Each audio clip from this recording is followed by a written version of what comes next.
வணக்கம் அன்பர்களே. இது உங்கள் கதை கேட்கலாம் அலைவரிசை.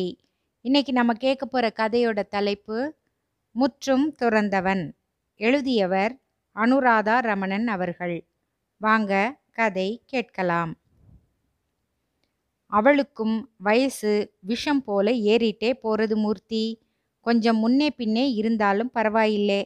பையன் நல்லவனா, அவளை வச்சு ஒழுங்கா குடித்தனம் பண்றவனா இருந்தா போதும்.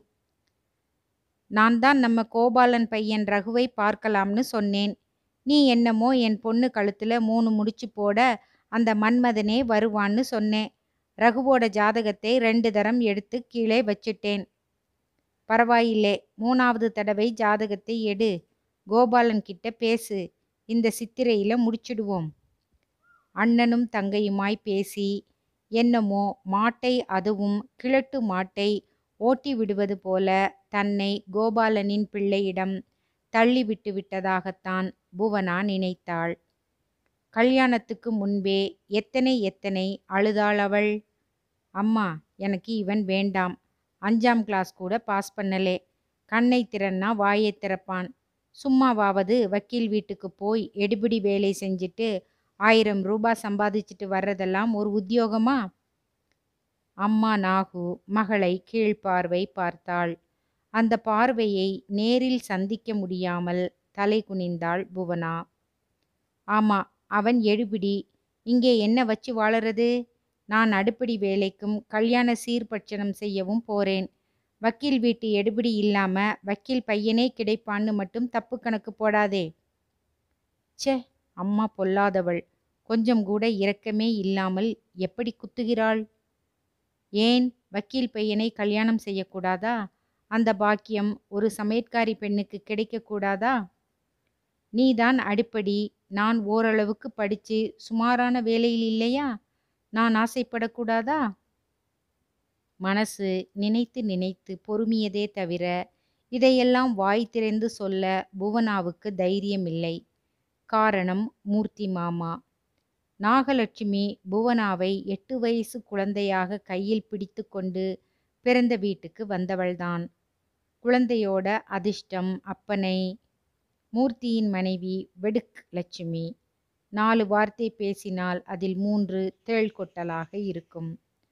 ஆனால் மூர்த்தி தனது கோலி குண்டு கண்களை உருட்டி ஒரு பார்வை பார்த்தாரானால் சப்த நாடியும் ஒடுங்கி விடுவாள்.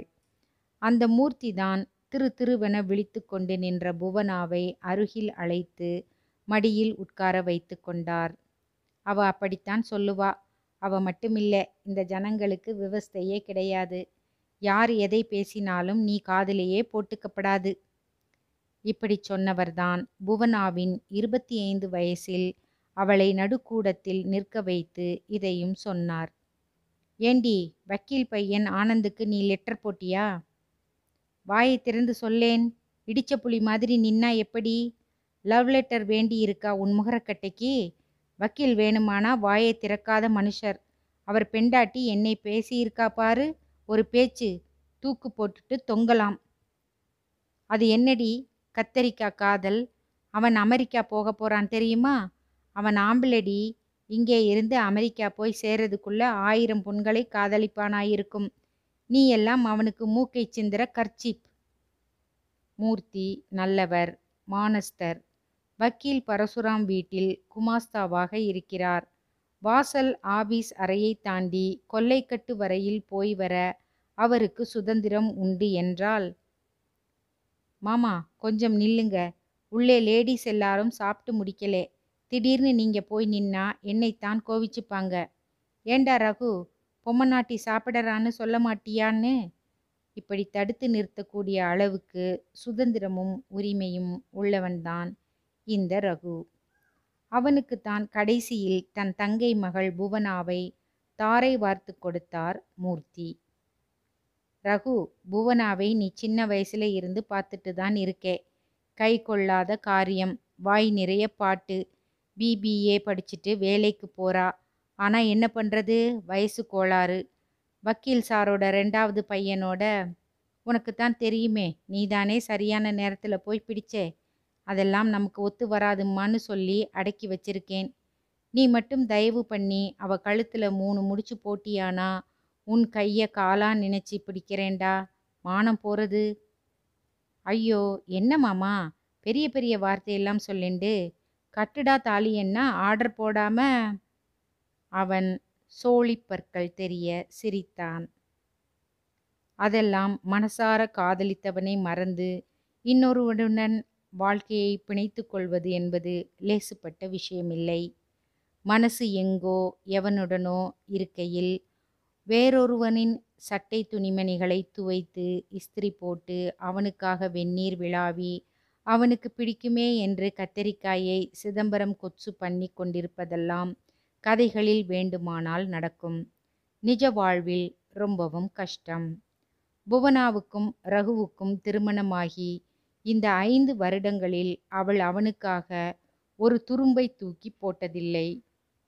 இவன் என்னுடையவன் இல்லை என்னும்போது இவன் சட்டை கசங்கி இருந்தால் என்ன, இவனது வீடு பெருக்காமல் ஒழிக்காமல் ஒட்டடை படிந்து கிடந்தால்தான் என்ன, இவன் சாப்பிட்டால்தான் என்ன, பட்டினி கிடந்தால்தான் என்ன. பிறந்த வீட்டுக்கும் புகுந்த வீட்டுக்கும் இடையில் எண்ணி 6 வீடுகள்.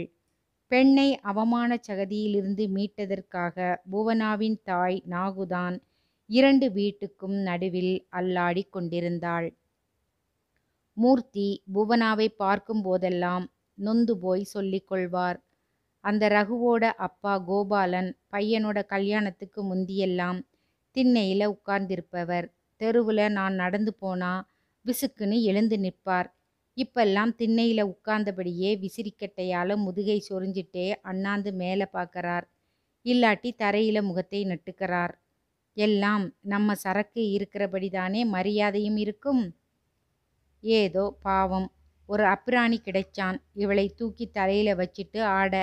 இன்னொரு ஆம்பளையா இருந்தா வெட்டி மட்டைக்கு 2 கீத்தா வகுந்து போட்டிருப்பான். நாகுவுக்குத்தான் துக்கம் தாங்காது. மகளிடம் தனியே பேசும் சமயங்களிலெல்லாம் குத்துவாள். ஏண்டி வீட்டில் காப்பி போடுறதுல இருந்து ராத்திரி சமயக்கட்டை அலம்பி விடுறது வரைக்கும் எல்லாம் அந்த பிள்ளைதானா? ஆமாம், எனக்கு எங்கே நேரம் இருக்கு? இங்கே நான் தேங்காயை துருவிண்டு உட்கார்ந்துருந்தா ஆபீஸ்லே சீட்டு கிழிஞ்சிடும். இது ஒன்றும் வக்கீல் வீட்டு பேரன் பேத்திகளை இழுத்துண்டு கடை கோவில்னு அலையிற வேலை இல்லை. அதுக்காக வேலைக்கு போகிறவையெல்லாம் வீட்டில் சமைச்சு சாப்பிட்டு பெரியவங்களை கவனிக்காமத்தான் ஓடறாளா? நல்ல வேலை மாமியார் இல்லே. கோபாலன் பெண்டாட்டி மட்டும் உசிரோடு இருந்திருந்தா இத்தனை நேரம் உன்னை அறுத்து கோர்த்திருப்பா. அவனோட படுக்கறியா? அதுவும் இல்லையா? புவனா அம்மாவை பார்க்கும் பார்வையில் அனல் பறக்கும். உனக்கு உன் புருஷன், அதான் என்னை பெத்த புண்ணியவான் செத்தப்ப என்ன வயசு? ஒரு 22 இருக்குமா? இந்த 17-20 வருஷத்துல நீ எவன் கூடவாவது? செருப்பால் அடிப்பேன் நாயே. நாகு கத்த புவனா அவளை பார்த்து மிக அலட்சியமாய் உதட்டை சுளித்தபடி சொல்லுவாள். அப்படித்தான் இதுவும். உன்னாலேயும் மாமாவாலேயும் முடிஞ்சது. என்னையும் வக்கீல் பிள்ளை ஆனந்தையும் பிரிச்சு என்னை இந்த மக்கு பிளாஸ்திரியிடம் ஒப்படைச்சதுதான். அது வரைக்கும் ஓகே. அதுக்கு மேலே யாரும் எதையும் எதிர்பார்க்காதீங்க. நானும் செருப்பு போட்டுக்கிறவதான். அப்பப்பா, வார்த்தைகளா அவைகள்? கேட்பவர் காது பொசுங்கிவிடும். இதனாலேயே நாகு மகளிடம் எதையும் பேசுவதில்லை. தினமும் காலையில் எழுந்தாள். மகாராஜாக்களுக்கு குறுலிய மன்னர்கள் கப்பம் கட்டுவது போல 7-8 இட்லியோ தோசையோ சட்னி சாம்பாருடன் எடுத்துக்கொண்டு ரகுவின் வீட்டுக்கு ஓடுவாள். ரகு புவனாவுக்கு காப்பியை கலந்து அவள் கையில் கொடுத்துவிட்டு வீட்டில் இருக்கும் ஒரே கிளப்பிராணனான அப்பாவுக்கு என்று ஏதோ ஒன்றை சமைத்து கொண்டிருப்பான். இதையெல்லாம் நம்ம புவனா பண்ண மாட்டாளா? அவளுக்கு 10 மணிக்குத்தானே ஆபீஸ். 9:45க்கு கிளம்பினாலும். புவனா தாயை விழுங்கி விடுவது போல பார்த்துவிட்டு குளிக்க கிளம்புவாள். புவனி, வெந்நீர் சுட போறது. நான் பக்கெட்ல விளாவி வைக்கவா? ரகு மனைவியின் பின்னாலேயே ஓடுவான். அவன் விட்டு போன சமையலை கவனித்தபடியே நாகு முணுமுணுப்பாள். ஆமா, பெரிய மௌனராகம் படம்தான். இங்கே இருந்து அமெரிக்காவுக்கு கிளம்புறப்பவே அந்த கட்டையில போறவனுக்கு இவ 9வது அழகி. அங்கே இன்னும் எத்தனையோ. இவ கிடந்து உருகிறதும் இல்லாம அநியாயத்துக்கு தாலி கட்டின புருஷனையும் இப்படி விரட்ட வேண்டாம். இவன் எகிரி கன்னம் பழுக்க அறைய மாட்டேங்கிறானே, அதை சொல்லணும். மூர்த்தி மாமாவுக்கு பயந்து மட்டுமில்லை, ரகு தனக்கு கொடுத்த வாக்கை மீறாமல் இருப்பதினாலும் தான் புவனா அவனுடன் ஒரே வீட்டில் இன்னமும் இருக்கிறாள். அன்றைக்கு இவள் அழுதபோது ரகு ஏதோ ஒரு உத்வேகத்துடன் இவளையும் வக்கீல் மகன் ஆனந்தையும் வைத்துக்கொண்டு சொன்ன சொல். அடுத்த வாரம் ஜானவாச காரில் உட்கார வேண்டிய ரகு தன் வருங்கால மனைவியான புவனாவை அவளது காதலன் ஆனந்த் அவளை பார்க்க விரும்புவதாகச் சொல்லி அழைத்து போனான். உன்னோட ஏதோ பேசணுமாம் ஆனந்த், உன்னை கையோட கோவிலுக்கு அழைச்சிட்டு வர சொன்னான். உன்கிட்டயா சொன்னார்? ஆமா, வேற யார்கிட்ட சொல்ல முடியும்? சொன்னாத்தான் உங்க அம்மாவும் மாமாவும் சும்மா இருப்பாங்களா? நான் அழைச்சிட்டு போறேன்னா நாளைக்கு தாலி கட்ட போறவன் கூப்பிடறான், என்ன தப்புன்னு நினைப்பாங்க. உண்மையில் அப்பொழுது புவனா ரகுவின் மீது பயங்கர கோபத்தில் இருந்தாள். அவனால்தானே அவர்கள் திட்டமே பாழாய்ப்போனது. இல்லாவிட்டால் இத்தனை நேரம் ஆனந்தோடு பெங்களூரிலே இருந்திருப்பேன். பாழா போனவன் விடிய காலம்பரவே மாமாவோடு ஸ்டேஷனுக்கு வந்து என்னமோ கொலை குத்தம் பண்ணினவங்களை கையும் மெய்யுமா பிடிக்கிற மாதிரி. சீ, அசிங்கம். பார்த்தா இந்த பூனையும் பாலை குடிக்குமாங்கிற மாதிரி இருக்கானே தவிர நரி, சரியான குள்ள நரி. இவன் மீது ஆத்திரம் இருந்த அதே அளவுக்கு ஆனந்தின் மீது விவரிக்க முடியாத வருத்தமும் இருந்தது. பயப்படாதே, நான் இருக்கேன். உன் கழுத்துல தாலியை கட்டி உரிமை கொண்டாட இந்த உலகத்திலேயே என்னை தவிர வேற ஒருத்தனுக்கும் யோகியது இல்லை. நீ எனக்காகவே பிறந்தவ. ஜென்ம ஜென்மாந்திரமா நாம 2 பேரும் தான் புருஷன் பொண்டாட்டி. இப்படி எத்தனை பேசி என்னை அழைச்சிட்டு போனார். கடைசியில அப்பாவையும் அண்ணாக்களையும் பார்த்த உடனே அப்படியே கப்புன்னு வாயை மூடிட்டு எனக்கு ஆறுதலா ஒரு வார்த்தை, அது கூட வேணாம், ஒரே ஒரு பார்வை கூட பார்க்காம விறுவிறுன்னு போயிட்டாரே. இப்ப இவர் கோவில் பிரகாரத்துல உட்கார்ந்து என்னை கூப்பிட்டு அனுப்பிச்சா நான் மட்டும் வெளுத்தடிச்சுட்டு ஓடணுமா? இந்த ஊமை கோபம் இருந்தாலும் மனசென்னவோ அவனை போய் பார்க்கத்தான் ஆவலாய் பறந்தது. அந்த உயரமும் பளீரென்ற மஞ்சள் கலந்த நிறமும் அலையலையாய் நெற்றியில் புரளும் கிராப்பும் கொஞ்சமே கொஞ்சம் பழுப்பு கலந்த பூனை கண்களும் மீசையே இல்லாத இந்தி நடிகன் யார் சாயலையோ ஒத்த முகமும் எல்லாவற்றையும் விட அவன் பூசிக்கொள்ளும் பெர்ஃப்யூமும் மணமும். 2 நாட்களுக்கு முன்னாலேயே மூர்த்தி மாமா அவன் அமெரிக்கா போகப் போவதை இவள் காதில் விழ வேண்டுமென்றே இறைந்து சொன்னார். அமெரிக்கா யூனிவர்சிட்டி ஒன்றும் இவனை வெத்தலை பாக்கு வச்சு அழைக்கலை. வக்கீல்தான் இவனை கொஞ்சம் காலத்துக்காகவது வெளியில அனுப்பணும்னு காசை கொட்டி கொடுத்து அனுப்புறார். எத்தனை பேர் வயித்தெரிச்சலை கொட்டின்றிருக்கான். தெரிஞ்சு இவ 9வது எனக்கு. ஆனா இதுகளையும் சொல்லணும். கொஞ்சம் தோல் சிவப்பா பசையுள்ள இடத்து ஆம்பளையின்னா ஏன் இப்படி காணாததை கண்டாப்பல பறக்கணும்? மாமாவின் பேச்சு புவனாவின் தேகம் எங்கும் ஊசியால் குத்துவது போல ரணமாய் வலிக்கும். அதென்ன 9வதுன்னு? அவர் எந்த பொண்ணோட வாழ்க்கையையும் நாசப்படுத்தினதே இல்லை. அவரே என்கிட்ட சொல்லியிருக்கார். அதுக்கு என்ன பண்றது? ஒவ்வொருத்தியும் இவர் மேலே விழாத குறையா பழகிட்டு அப்புறம் இவர் மேலேயே பழியை போட்டா பாவம் இவர் என்ன பண்ணுவார்? இப்படிப்பட்ட சலனத்தில் இருந்தவள் அவசரமாய் முகம் கழுவி ஈரத்தை சரியாக துடைக்காமலேயே பவுடரை அப்பிக்கொண்டு ஸ்டிக்கர் பொட்டை கண்ணாடியை பார்க்கலாமலே வைத்துக்கொண்டு அவளையே இமைக்காமல் பார்த்தபடி நின்ற ரகுவை அவளது அதட்டல்தான் எழுப்பியது. போகலாமா? நின்னுட்டே தூங்க வேண்டாம், அங்கே அவர் காத்திருப்பார்.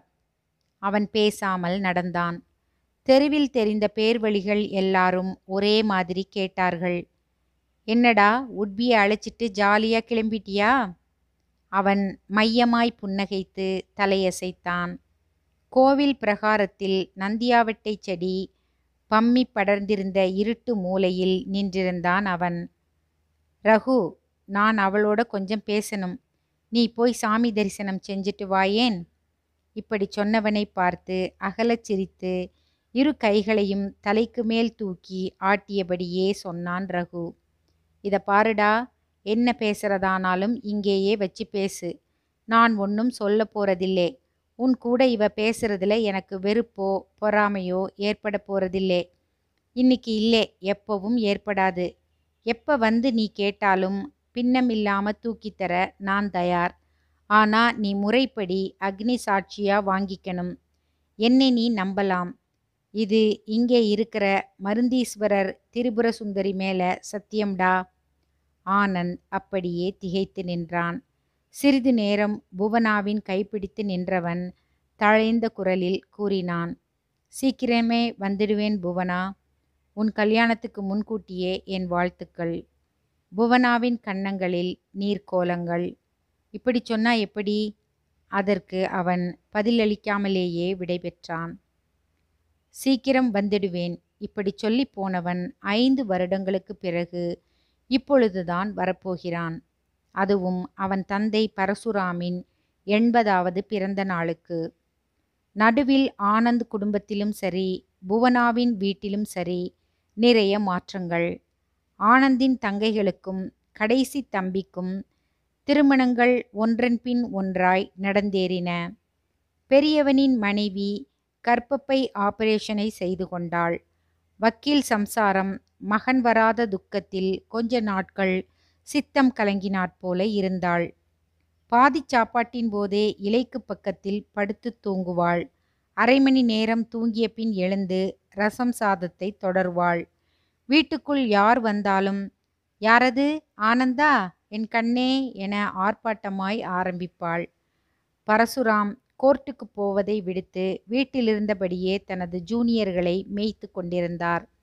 அவருக்கும் மகன் அமெரிக்காவிலிருந்து திரும்பாதது வருத்தத்தையும் புத்திர சோகத்தையும் ஏற்படுத்தி உருக்கி கொண்டுதான் இருந்தது. இத்தனைக்கும் நடுவில் அந்த 3 கட்டு வீடு இடிக்கப்பட்டு புது மோஸ்தரில் கட்டப்பட்டிருந்தது. வாசலில் இருந்து புழக்கடை வரையில் பளிங்கு தரை மின்னியது. புவனாவின் மிரட்டலால் மாமா மூர்த்தி கூட கொஞ்சம் சுருதி இறங்கி கிடக்கிறார். சர்க்கரை வியாதி, கால்கட்டை விரலில் சேல் கோர்த்து அதுவே பெரிய பாரதமாய் வளர்ந்து ஆஸ்பத்திரிக்கும் வீட்டுக்கும் அல்லாடி கொண்டிருக்கிறார். நாகு பற்றி கேட்கவே வேண்டாம். தேய்ந்து போன சவுக்காரக்கட்டி மாதிரி இந்த பிடிவாதக்கார மகளுக்காக உயிர் தரித்திருக்கிறாள். புவனாவின் மாமனார் சுவர்கோழி போல திண்ணையோடு கிடந்தவர் கடைசி வரையில் ஒரு பேர குழந்தையை கண்ணால் பார்க்காத ஏக்கத்துடனேயே போய் சேர்ந்து விட்டார். வக்கீல் வீட்டில் ஏவின வேலைகளை செய்து அங்கிருந்து மார்க்கெட்டுக்கு ஓடி நடுவில் தன் வீட்டையும் அவ்வப்பொழுது எட்டி பார்த்து, சாயந்தரம் புவனா வந்தால் பசியுடன் இருப்பாளே என கொஞ்சமாய் பஜ்ஜி போண்டா உப்புமா என ஏதோ ஒன்றை செய்து மூடி காப்பியை கலந்து பிளாஸ்கில் வைத்து புவனா பார்த்து கொண்டுதான் இருக்கிறாள். ஒரு மனிதன் எத்தனை நாளைக்குத்தான் இப்படி அலுப்பில்லாமல் செய்வான்? அவனுக்கென சின்ன சின்ன இளைப்பாறல்கள் கூட வேண்டாமா? காமம், கோபம், மோகம் இப்படி எதுவுமே இல்லாமல் எப்படி இருக்க முடிகிறது? புவனா இன்னொன்றையும் கவனிக்க தவறவில்லை. கட்டையோ குட்டையோ ரகு அன்று கண்ட மாதிரியே இருந்தான். தலைமுடி கூட ஒரு பொட்டு நரைக்கவில்லை. தொப்பை, கன்னம் குடுக்கை தட்டி போவது இதெல்லாம் எதுவுமே இல்லை. ஆனால் புவனாதான் முற்றிப்போன புடலங்காய் மாதிரி ஆகிவிட்டாள். உடம்பில் கிள்ளி எடுக்க சதையே இல்லை. மார்பு வற்றி வயிறு மட்டும் மெலிதாக துருத்தி கொண்டிருந்தது. கண்களைச் சுற்றி மை பூசினாற்போல ஒரு கருவளையம். நீண்ட பின்னல் மெலிந்து ஆங்காங்கே நரை எட்டி பார்த்தது.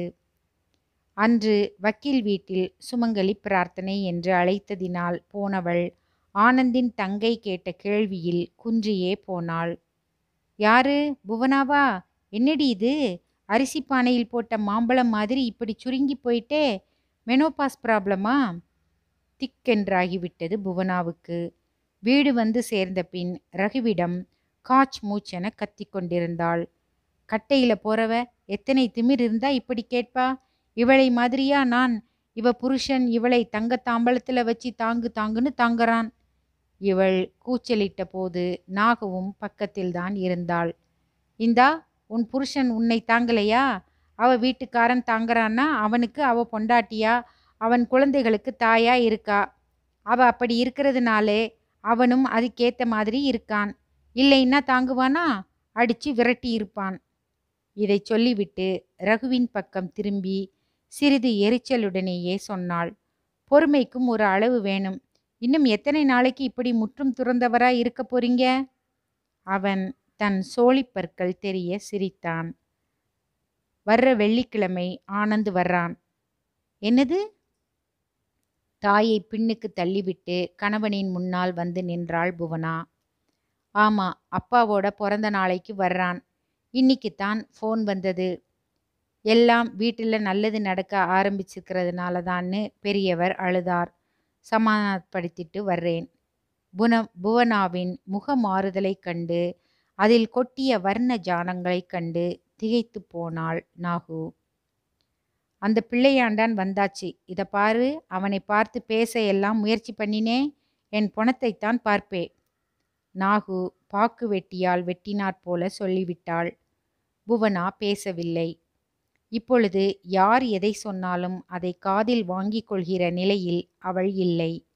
என்றைக்கு அவன் வருகிறான் என்கிற செய்தி வந்ததோ அன்று முதல் முகம் பார்க்கும் கண்ணாடி முன்பு உட்கார்ந்து விட்டாள் அவள். சீ, இத்தனை நாளும் எப்படி கவனிக்காம போனோம்? அவள் கரடு தட்டி போன தன் கன்னத்தை தடவியபடியே மாய்ந்து போனாள். தன்னை ஒரு நாளாவது சீர் செய்து கொள்ள பியூட்டி பார்லருக்கு கூட சென்றாள். இருக்கிற முடிக்கு சாயம் பூசி முகத்தில் ஏதேதோ கிரீம் தடவி மென்மையாக்கி கொஞ்சம் பளிச்சென ப்ளீச் செய்து இத்தனையையும் செய்து கொண்டு அம்மாவை பார்க்க மாமாவின் வீட்டுக்கு போன போது மூர்த்தி இவளது அலங்காரத்தை பார்த்து தலையில் அடித்து கொண்டார். கர்மம் கர்மம். இன்னொரு நாளாக இருந்திருந்தால் எகிரி இருப்பாள் புவனா. இப்பொழுது அதற்கெல்லாம் நேரமில்லை. நேரே தாயின் எதிரில் போய் நின்றாள். என்னடி இது? எது? இப்படி கூத்துல வேஷம் கட்டினவ மாதிரி வந்து நிக்கிறியே, அதைத்தான் சொல்றேன். தாயின் வார்த்தைகள் சுருக்கென தைத்தன. ஒரு காலத்தில் சாட்டை போன்ற கூந்தலை இழுத்து அடக்கி பின்னிவிட்டு என் கண்ணே பட்டுடும் போல இருக்குடி என்று சொன்ன அம்மா, என் பொண்ணு வெறுமே மூஞ்சிய அலம்பி ஒரு சாந்து பொட்டை வச்சிருந்தாலே போதும், சாட்சாத் அம்பாள் மாதிரி இருக்கும். இப்படி சொன்ன அம்மாதான் இன்று இதையும் சொல்கிறாள். வருத்தமாகத்தான் இருக்கிறது. ஆனாலும் வெளிக்காட்டி கொள்ளவில்லை. காலையில்தான் ரகு சொன்னான். புவனா, நாளைக்கு ஆனந்த் வர்றான். நீ அங்கே போய் பார்க்க முடியாது. நான் அழைச்சிட்டு வரேன். இந்தா கோதுமை அல்வா, காரா பூந்தி உனக்கு பிடிக்குமே. வக்கீல் வீட்டிலே ஸ்வீட்டும் காரமும் தடபுடல் படுறது. உங்க அம்மா கூட அங்கேதான் இருக்கா. அம்மா கொடுத்தனுப்பினாளா? இல்லை இல்லை, அங்கே வக்கீல் சம்சாரத்துக்கு எடுபிடியா சரோஜின்னு ஒரு பொண்ணு இருக்குமே, அவளை கேட்டு வாங்கிட்டு வந்தேன். அவளை எல்லாம் போய் எதுக்கு கேட்குறே? எங்கள் அம்மாவே கொண்டு வந்து தருவா. அந்த பொண்ணு இதையே 4 பேர்கிட்ட சொல்லி சிரிக்கும்.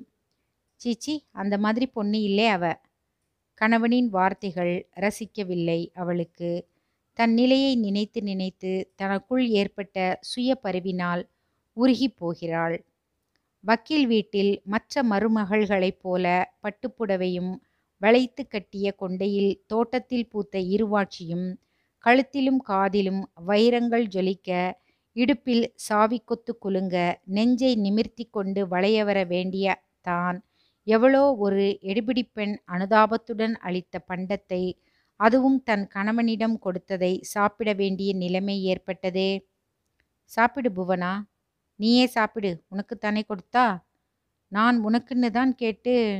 அவன் வார்த்தைகளை முடிக்கவில்லை. சட்டென அந்த இடத்தை விட்டு நகர்ந்தாள் அவள். இதோ இப்பொழுது நாகு கூட ஒரு தட்டில் அல்வாவையும் காரா பூந்தியையும் வைத்து அவள் பக்கம் நகர்த்தினாள். எடுத்துக்கோ, உனக்கு பிடிக்குமே. வேண்டாம், காலம்பரவே ரகு கொண்டு வந்து கொடுத்தான். நாகு புருவத்தை உயர்த்தினாள். ஓ, சரோஜி 4-5 அல்வா துண்டும் காரா பூந்தியும் தனித்தனி பொட்டலம் கட்டி எடுத்துண்டு ஓடினாளே, ரகு கிட்ட கொடுத்தக்கத்தானா? பாரு, அவனுக்குத்தான் உன்மேல எத்தனை பரிவு. புரிஞ்சிக்க தெரியாத அசடா இருக்கியே. எதுவும் ஏடா கூடமாக பேசிவிடாமல் இருக்க ஒரு முழு அல்வா துண்டை எடுத்து வாயில் போட்டு கொண்டாள் புவனா. அதென்னவோ அல்வா நெஞ்சு வரை இனித்தது. நாளைக்கு ஆனந்த் வரப்போகிறானே? அவள் வீடு திரும்பும்போது வேண்டுமென்றே அடுத்த தெருவிலிருந்த வக்கீல் வீட்டு பக்கமாய் நடந்தாள். வாசலில் பெரிசாய் தெருவை அடைத்து பந்தல் போட்டு வாழை கமுகு எல்லாம் அலங்காரமாய் தொங்கவிட்டு பிரகாசமான டியூப்லைட் வெளிச்சத்தில் குழந்தைகள் ஓடிப்பிடித்து விளையாடிக் கொண்டிருந்தன. அவர்களின் நடுவே சோழிப்பற்கள் தெரிய சிரித்தபடி கால்களை அகல பரப்பியபடி நின்றிருந்தான் ரகு. ஏதோ ஒரு குழந்தை ரகுவை பிடிக்க ஓடிவர அவன் வக்கீல் வீட்டு வாசல் கடப்பை கல்லில் பாய்ந்து ஏற வாசல் தூணை கட்டிப்பிடித்தபடி ஒரு பெண் இடி இடியென சிரித்தாள். புவனா ரகுவின் பார்வையில் படாமல் வேகமாய் நகர்ந்தாள். உள்ளே நுழைந்தவனை வைத்த கண் வாங்காமல் பார்த்தாள் புவனா. இவனா ஆனந்த்? அனாயாசத்துக்கு பெருத்திருந்தான் அவன். அந்த பருமனில் அவனது உயரமே காணாமல் போயிருந்தது. தொப்பை அவன் அணிந்திருந்த டீஷர்ட்டையும் மீறி தொங்கியது. கன்னத்துச் சதையில் குறுக்குறுக்கும் கண்கள் காணாமல் போயிருந்தன. தலை சுத்தமாய் வழுக்கை. சிரிக்கும்போது பல்வரிசை கூட நிறம் மாறியிருந்தது. எப்படி இருக்கே புவனா? குரலில் மட்டும் பழைய குழைவு. அவளை கிறுக்கு பிடிக்க வைத்த அதே போதை. வந்தவனேன்னு வான்னு கூப்பிட மாட்டியா? அவன் சிரிக்க அவள் திடுக்கிட்டு தன் உணர்வு பெற்றாள். திடீர்னு பார்த்த ஷாக்கிலே பேச வரலே. நேத்து கூட உன்னை பற்றித்தான் பேசிட்டு இருந்தோம் ஆனந்த். ரகு மனைவிக்கு பரிந்து பேசியபடி ஒரு பிரம்பு நாற்காலியை கொண்டு வந்து போட்டான். பேசிட்டு இருங்கோ, நான் போய் காப்பி கலந்து எடுத்துட்டு வரேன். ரகு சொல்ல ஆனந்த் அவன் கையை பிடித்து தடுத்தான். இருடா, எங்கே ஓடுறே? ஆமா, கல்யாணமாகி 5 வருஷமாச்சில்லே. ஜூனியர் புவனாவோ ரகுவோ இல்லையா? ஏண்டா இப்படி 2 பேரும் அசடா இருக்கீங்க? இப்படி கூறி கலர் பற்கள் தெரிய சிரித்தான் அவன். புவனா அவனையே வைத்த கண் வாங்காமல் பார்த்தாள். நான் உனக்காகத்தானேடா காத்திருக்கேன். இப்படி 3ஆம் மனுஷிக்கிட்ட பேசுற மாதிரி பேசுறியே? மனசுக்குள் ஊமை புலம்பல். ஆனந்தன் எள்முனை கூட உற்சாகம் குறையாமல் பேசினான். 5 வருஷம் அழுக்கு பாடாம வெறும் பிரெட் ஜாம் இல்லைன்னா நான்வெஜ்லே எது கிடைச்சாலும் முழுங்கி வைக்கிறதுன்னு இருந்துட்டேனா, நேத்திக்கு ராத்திரி மன்னி மல்லிப்பூ மாதிரி சாதத்தை போட்டு வத்த குழம்பை சர்வ் பண்ணினப்ப சாப்பிடவே தெரியலேடா. கையால் எடுத்து சாப்பிட கூசுறது. தப்புதான். இந்த 5 வருஷத்துல ஒரு தடவை கூட இங்கே எட்டி பார்க்காதது. அம்மா உடம்பு பார்க்க சகிக்கலே. வந்தா என்னோட கூட்டிண்டு போயிடுவேன். வரணுமே. சூசன்னு ஒரு பிரெஞ்சுக்காரிய கொஞ்ச நாளைக்கு லைஃப் பார்ட்னராக வச்சிருந்தேன். ஒத்து வரலே, கலட்டி விட்டுட்டேன். இப்போ நான் ஃப்ரீ. அங்கே எல்லாம் செக்ஸுக்காக கல்யாணம் செஞ்சுக்கணுங்கிற அவஸ்தை இல்லே. காப்பி குடிக்கிற மாதிரி. இதை சொல்லும்போது மட்டும் அவன் புவனாவை பார்த்து கண் சிமிட்டி சிரித்தான். அவளுக்கு காலடியில் தரை பத்தமடை பாய் போல சுருண்டது. கதவை பிடித்தபடி அழுத்தமாய் காலூன்றி நின்றாள். இது என்ன, இவன் இப்படி பேசுறான்? முதல் முறையாய் அருவருப்பில் தொண்டை வரை கசந்தது. அப்பொழுதுதான் அவன் சொன்னான். அம்மாவை நான் அழைச்சிட்டு போனாலும் அவளை பார்த்துக்க ஒருத்தி வேணும். எனக்கு இருக்கிற அந்தஸ்துக்கு 2 பேரை என் கூட வரவழைச்சிக்க முடியும். ரகு, நீயும் புவனாவும் என்னோட வந்துடுங்களேன். ரகு தலையை பலமாய் ஆட்டி மறுத்தான். என்னை ஏன்பா இழுக்கிறே? புவனாவை அழைச்சிட்டு போ. நீ எப்போ வந்து கூப்பிட்டாலும் ஏற்கனவே சொன்ன மாதிரி நான் கட்டின தாலியை எடுத்துக்கிறேன். நீ ஒரு ரிஜிஸ்டர் மேரேஜ் பண்ணிட்டு ரைட் ராயலாக அழைச்சிட்டு போகலாம். நான் ஒன்றும் சொல்ல மாட்டேன். இந்த நேரத்தில் ரகு இப்படி சொன்னது புவனாவுக்கு சொல்லத் தெரியாத வருத்தத்தையும் தலை குனிவையும் கொடுக்க அவள் டக்கென சொல்கிறாள். நன்னா இருக்கே, என்னை கேட்காம நீயா எப்படி சொல்லலாம்? கடை தேங்காயை எடுத்து வழிப்பிள்ளையாருக்கு உடைச்ச மாதிரி.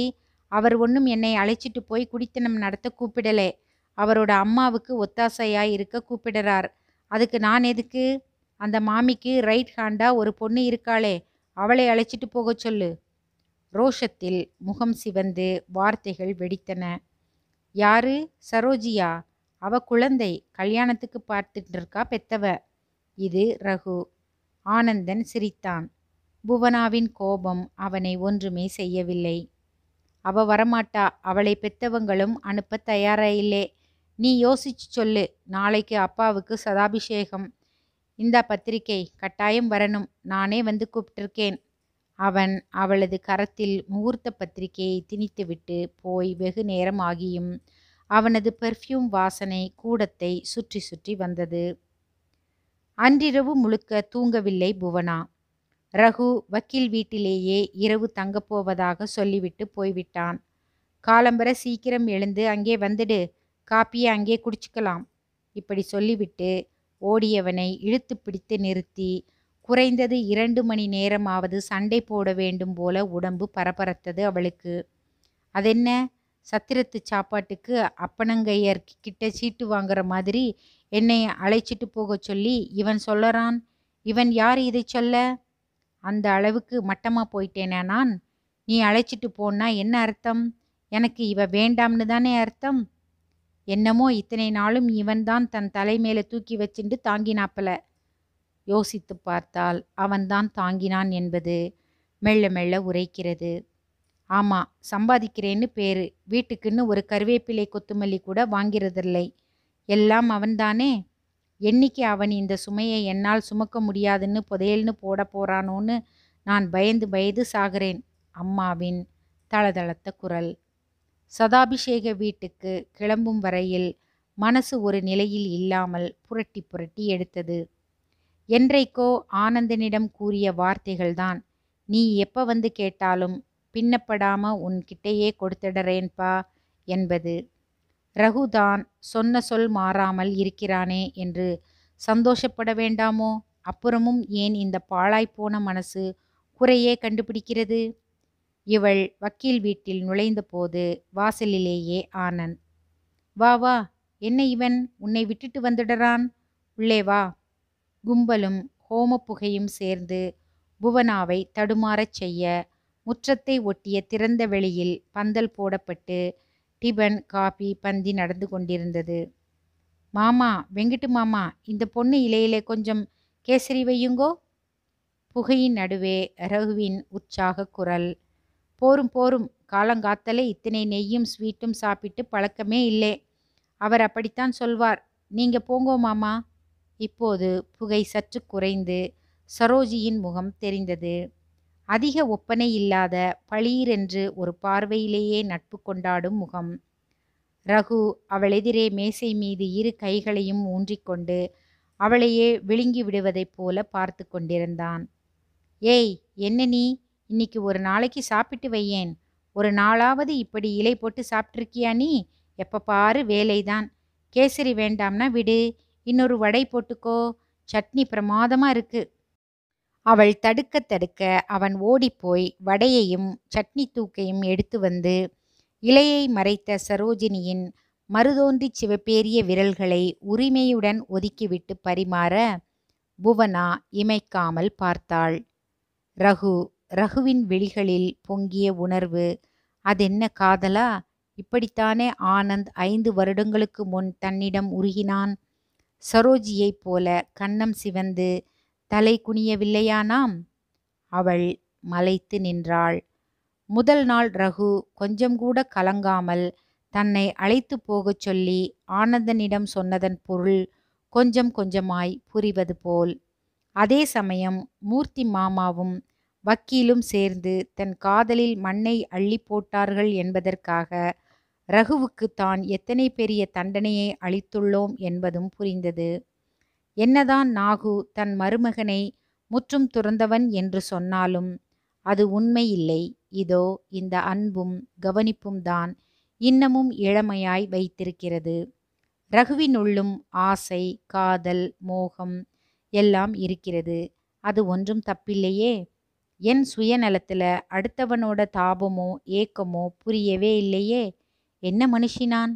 அவள் தன் மீது தனக்கே ஏற்பட்ட சுய பச்சாதாபத்தில் கரைந்து நிற்க ஆனந்தன் இன்னொரு பக்கம் பந்தி காலியாவதைக் கண்டு அவளை அங்கே அழைத்து சென்று உட்கார்த்தி வைக்கிறான். இரு, நான் போய் ரகுவை கூப்பிடுறேன். இப்படி கிளம்பியவனை புவனாதான் தடுத்தாள். வேண்டாம், என்னை நானே கவனிச்சுப்பேன். அவள் தலை குனிய மனசுக்குள் தினமும் தான் கரித்து கொட்டிய ரகு கூட இன்னொருத்தியின் பிரியத்துக்கு உரியவனாக இருக்க முடியும் என்கிற நினைப்பே திகைப்பாகிறது. அது சரி, இனிமே நீ என்ன செய்ய போறே? உள்ளிருந்து புறப்பட்ட கேள்வி இலையில் விழுந்த கேசரி மாதிரி விரலை விட்டு நழுவியது, நிறைத்தது. அன்பர்களே, இதே போல வேறு பல கதைகளை கேட்க கதை கேட்கலாம் சேனலை சப்ஸ்கிரைப் பண்ணுங்க, ஷேர் பண்ணுங்க, லைக் பண்ணுங்க. பக்கத்தில் இருக்க பெல் பட்டனையும் அழுத்துங்க. மறக்காம உங்க கருத்துக்களை கமெண்ட்ல சொல்லுங்க. மீண்டும் ஒரு கதையுடன் உங்களை சந்திக்கிறேன். அதுவரை நம்முடன் இணைந்திருங்கள். கதை கேட்கலாம்.